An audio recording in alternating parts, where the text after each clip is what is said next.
So I thought I would demonstrate, even though I've talked about it in my first video, how to do gel manicures at home. I thought I would demonstrate how to remove it using what they call the foil method. And a little tip to reiterate is get the foil that they use at the hair salons. You can pick this up at a beauty supply store like Sally's.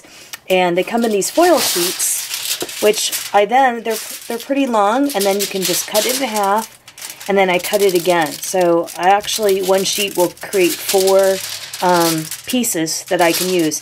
And I just really like it. It's probably more economical, but I also like it because it's just easy to use, and I don't have to go raid my kitchen for foil. I always have some cut up, ready to go. Okay, the next thing you're going to need is cotton squares or cotton balls. I like to use a square because, again, I like to cut it up into smaller pieces because you don't need a big giant piece of cotton per nail. You just need a little bit. You're going to saturate it and place this over your nail. And then also have some pieces of tape handy. I like to use tape. It's not necessary, but I don't like it to leak out. I like to do other things while I'm waiting for this process to go through.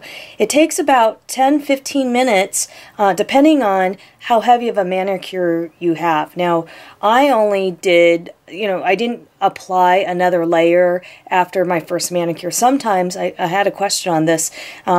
You'll see here that I have some growth, okay?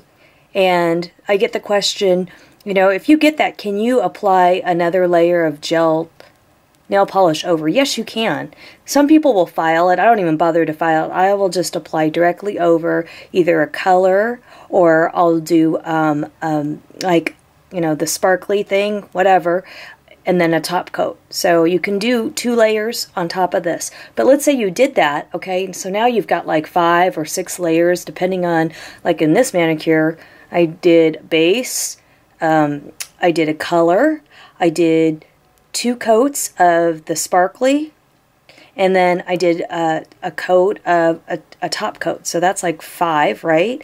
And on this one, where I have the little decal, I think I probably did 6. So this is a lot of layers to penetrate. But let's say over this I added more, then you're talking 8 layers. So in that situation, what I will do is I can take a nail file, like 160 grit one, so a little, 180 I think this is, okay, and I can just, rough up my nail a little bit, buff it out. You don't want to go so deep that you're impacting your nail bed, okay, and also do not, it's tempting, look, I picked my nail, okay, because I was bored and it was lifting, and I picked it, and see how it damaged my nail bed? Okay, that is a big no. Do not do that. Got it? Because otherwise you'll damage your nail bed. But you can go ahead and lightly, roughen up your nails if you want. Okay, you don't have to do this part. I don't always do this part.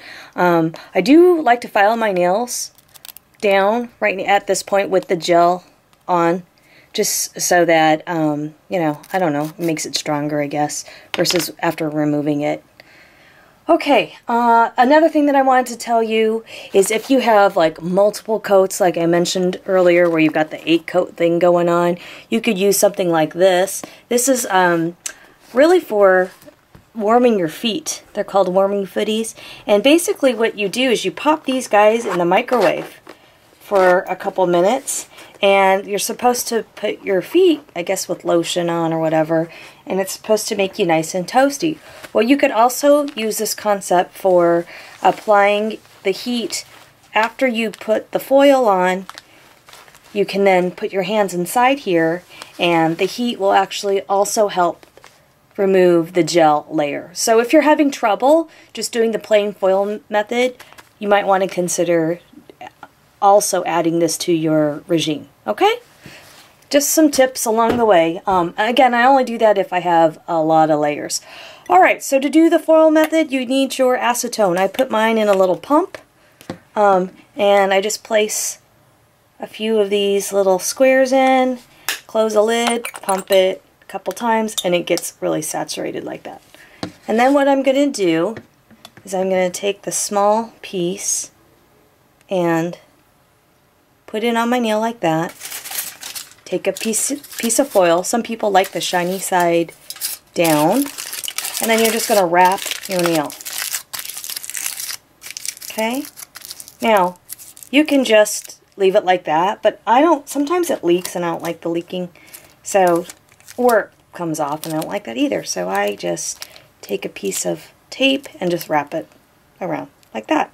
Okay, now about this time, once you get all 10 done, your kids will walk in or your husband walk in and they'll go, what the heck? Sometimes I'm so talented I can surf the net after I get all 10 fingers done. You feel like Edward Scissorhands. I wouldn't recommend cooking while you got these foil fingers on. I don't know, acetone and food I don't think mix well. Okay, but you can certainly watch TV, do whatever. But you get the process, okay? So I'm not going to bore you and do all my nails. So I'm going to cut this off and then I'll show you once I waited a while so you can see what that looks like, okay?